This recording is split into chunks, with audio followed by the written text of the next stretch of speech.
Hello, everyone. Welcome back to the United Star. We're yet buzzing from this victory 3-0 against Aston Villa. It's the 17th game that we've been unbeaten and the fourth consecutive game in the league that we've won by 3 goals. It's an incredible feeling to watch United play so well. It's just absolutely amazing. And we've got Vidur and Rishi here to do the player ratings. So, Vidur, first, quickly, can you just summarize how the game was? What did you think? Thanks, Prasham. Okay, to begin with, let's say that we had a good win, but initially it seemed like a very rocky start because I guess Aston Villa did their homework. They were pressing high, they were playing their long balls. Grealish had a good chance, and another player in between with those crosses coming in had a good chance. Shaky start, and then after that controversial, I'd say, penalty decision, the game just changed. After that, it was all United. Like it was the same game against Bournemouth, just that it came after like the 30th minute mark. Absolutely. Brilliant game. Absolutely. So let's get into the ratings with the first. I'll start with you only. What do you think of our goalkeeper, David De Gea? Well, De Gea was, again, commanding the box. I mean, there was an occasion where I think I'm forgetting the player's name, the Aston Villa player. He almost scored. He hit the post.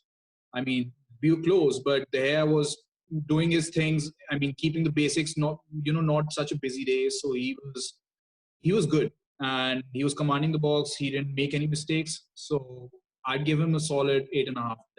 Okay. Rishi, what about our right back, Aaron Wan-Bissaka? It was really great to see Aaron Bissaka so upfront today. He missed the header, but the fact that he was in that position just shows how much he's evolved as a wing back, which is what we bought him for. His defensive abilities were great today. He had Grealish in his pocket throughout, except maybe 1-2 instances, as Vidur mentioned. So I'm also going to go for a solid 8.5 for Aaron Wan-Bissaka. I think it'll become 9 when he finally gets that goal in the Premier League. Absolutely. Not to forget, he was going forward well. Unlucky not to have gotten the goal. So, I agree with you. Very good performance. Vidur, what about Lindelof? He was nursing a little bit of an injury. What did you make of his performance? Well, Lindelof, first of all, if he had an injury, he wouldn't have begun the match, let's face that. But even if he was coming back, not like he really missed a lot of football. He just missed like a half like last game. But coming into the game, I mean, I feel he was a little shaky. I'd say that. I mean, I wouldn't say he was looking his confident self as it was his A game today. I wouldn't say that. I felt he was a little shaky, a little bit loose passes here and there, a little bit of, it's just like whenever he was on the ball, it just seems that he's not 100% confident. But still, like, kept the clean sheet, did what needed to be done. Luckily, Aston Villa didn't have much firepower in front, so like we weren't tested today as much. But yes, I'd give him a 7.5 because I didn't see him doing anything of great caliber. But yeah, he was doing his job. So yes, 7.5. I agree with that. Rishi, let's go to club captain Frisian Wheels, Harry Maguire. I don't think he made a mistake today for once. Yeah, so I don't think there's much to talk about our two centre backs that much. Like Vidur said, we weren't tested so much. So it's just going to be an 8 for Fridge on Wheels. No mistakes from him. All in all, expected performance. So let's move on from there. Right, I agree. Vidur, what about Luke Shaw? He was absolutely fantastic, continuing his rich vein of form now. Luke Shaw seems more and more like, like he's making sure that his spot remains on the team, because every time his work rate has increased tremendously after this lockdown. He's been running up and down. In some instances, he was almost in a striker position. He's hungry now all of a sudden. He wants to score. He wants to make assists. He wants to run down. He wants to overlap. I don't know, maybe it's Ole's instructions or maybe it's just coming from him. But he's definitely improved his attacking side of the game. But yes, I mean, he's definitely a threat. He's been running. He's been making assists. So yeah, today's game was no different. He was doing a lot of stuff today in the game. So unlucky he didn't get anything out of it. But yeah, the intent was absolutely spot on. So I'd give him an 8.5, or maybe I'd say 8.8. 8.8. Okay. Yeah, I completely agree. I think Luke Shaw was fantastic going forward defensively. He didn't do anything wrong. And as Vidur said, he was in the striker's position more often than you'd want him there. Or you'd want him there often, maybe he'll get a goal or two. But now we get into the midfield three. We get into our midfield three, and that is the best part of the team, isn't it? Rishi, I'll come to you first with the main man, Nemanja Matic. How good was he today? Look, I'm always of the belief that the less I talk about a centre defensive midfielder, the better it is, because that means he's done his job. which was to be the silent player, just linking play left, right, simple passes, not too fancy, nothing. In the start, he was a little shaky, a few misplaced passes, but once we got the groove, he was the man, the anchor. So again, not going to say too much about him. I think he is an 8.5 or an 8.8 alongside Luke Shaw. Great. Yeah, true. Vidur, let me get to what Rishi and me both picked as our man of the match for the game. Paul Pogba. Pogba, I mean, I might differ on the man of the match, but yes, Pogba had a brilliant game. Can't go wrong with it. He seems like at home.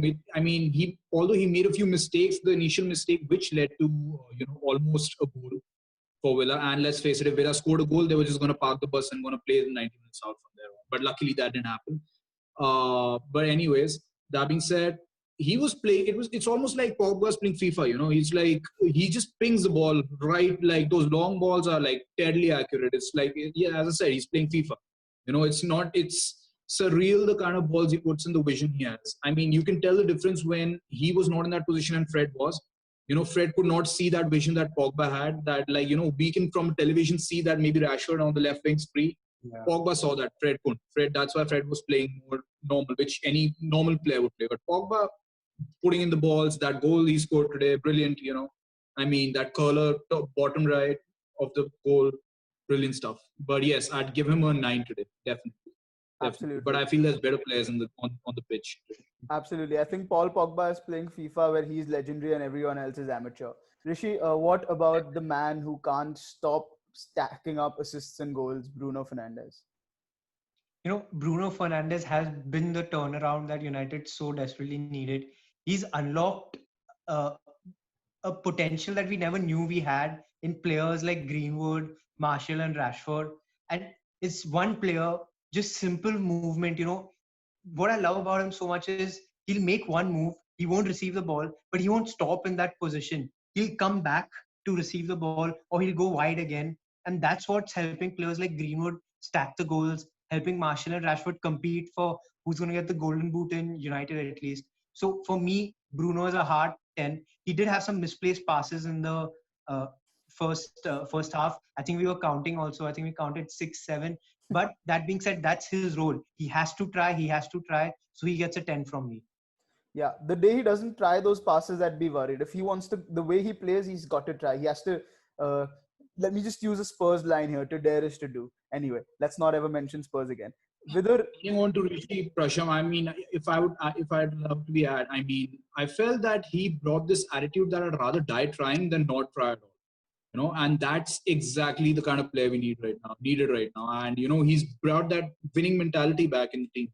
I mean, 50 million seems like a bargain all of a sudden, I mean, as compared to the accusations earlier, 50 million is overpaid price, etc., bargain. I think Vidur said it correctly. In today's football, when you say 50 million is a bargain, is the best compliment you can ever give to a player. Yeah. Vidur, you said Bruno has absolutely changed the attitude. What do you think of how another player, Mason Greenwood, has adapted to that attitude change? How would you rate him today? Well, Greenwood has, I mean, you know what? If at the age of 18, you can make Jadon Sancho a questionable transfer, that do we really need him or not, means that you're doing a lot of things right, I mean, thinking at his game today, although he didn't do much, but he showed sparks, man. He showed that it's his position. He has that, like, I'll take on defenders. It's like Arjen Robben and Van Persie had a kid, and he came out because he's got that cutting style, he's got that finishing, he's got everything. Today, I mean, Tyrone Mings had no chance. The centre back, I mean, he was backing off, thinking that he'll go on the left. He went on a right, like completely, like finished it. Oh, beautiful goal. I mean, this kid's crazy. I mean, if he's being compared to the likes of Mbappe and, all other teenagers of his age, he's doing something right. I mean, I feel man of the match is Bruno because of the goal and his assist and his awareness. But, I mean, I feel Greenwood was no short. I mean, I'd give him a definite 9.8. Definite 9.8. Yeah, for sure. I like the fact that you said he didn't do much, yet he gets a goal and a 9.8. So you can clearly see how good he is. Rishi, let me come to you with who I thought was brilliant today, but unfortunate to not get on the score sheet, was Marcus Rashford. We spoke about it in our preview. We both said that we expected him to be the man of the match simply because we are seeing the hunger in him He doesn't stop running. That man is a machine. I think you mentioned in your review he has run almost 38 kilometers more than any other United player. So his time will come. If he keeps at it, his time will come. The goals will come, and the goals will come in the next few games itself. I think he could have done a little bit better today in terms of decision making, because he played the ball way too many times to the overlap on Luke Shaw. And the one time that he did cut back, he did get the goal, but it was unfortunately offside. So I think he could have tried that a bit more. It would have surprised the defense a bit more. So for that reason, and only for that reason, I'm giving him a 9. 9. Okay. Okay. Vidur, He's spot on with this. I mean, I feel Rishi is spot on with this. Like, even I noticed that today, that instead of the usual himself would usually, take on defenders, cut past, he was waiting for Luke Shaw to overlap. I mean, any classy team would pick that up quickly. But any, like Aston Villa teams didn't today. But I feel that, yeah, he could have maybe, did a little bit more with the ball and maybe been a more, a little solo, but that's okay. That's okay. Vidur, He did a good job. finally coming to Tony Martial. Tony, and I mean, he did a good job today. He almost scored. He got on the pole. I mean, he's pissed about the fact that he hasn't scored, which I haven't seen in Anthony Martial for a very long time. He seemed like the most disinterested player ever. But like this mentality change, I guess that's come to the changing room. He has a small competition going on with Rashford. I mean, it's good. It's healthy. But yeah, I mean, definitely, I can see definitely him being moved. He got the assist today for Greenwood's goal, but I can see him doing a lot more work. Like his work rates that he's putting, he's dialing in the efforts. He's doing stuff that a proper striker's number 9 is supposed to be. Although, I mean, a few shortcomings of number 9, but he's growing into that role. So yeah, I'd give him a 9 today. 9, yeah. Although he didn't score, but I'd give him a 9. I completely agree. I think I'm more and more I'm agreeing with both Vidur and Rishi's ratings. I think absolutely spot on. We've got one final rating to give. The last man. Let's not say much about him. I think it can be summed up with the rating. Ole Gunnar Solskjaer. Rishi, what do you think? I'm giving him a 10. I spoke about it in my review. It's a 10. And Vidur, you will have the last word. I mean, I'd say that although the start was shaky, maybe I felt one small criticism that I felt that Ole in the beginning, he was seeming a little too casual about the fact that Aston Villa was almost going to score. If it was Sir Alex Ferguson, you could have seen him on the stand at least yelling at players. But that's okay. Maybe different managerial styles, different players. But all I'd say is, yeah, Ole, if you can break a record of the fact that, you're the only team in Premier League history to win 4 consecutive matches above 3 goals, scoring more than 3 goals, then definitely the man is doing something right? So yeah, I definitely give him. I'll give him a 10 too, but that criticism was also important because sometimes the stick needs to be shown for players to come back to the origin. I think y'all have summed it up brilliantly, and I think Vidur has made the most important point that we've played the lesser teams that we weren't able to break down and won by 3 goals in each of those games, and that was Ole's biggest criticism. So I'm personally going to give him a 9. I'm going to leave that 1 point for when he actually sorts out how people head the ball in training. The day he does that, I'm going to give a 10. But absolutely phenomenal game. Thanks Vidur, thanks Rishi for joining us, and hopefully we can keep this going against Southampton. And 18 games unbeaten is coming, and we are going to finish 3rd. So thanks for watching, guys. Subscribe to the channel, and we'll see you again soon.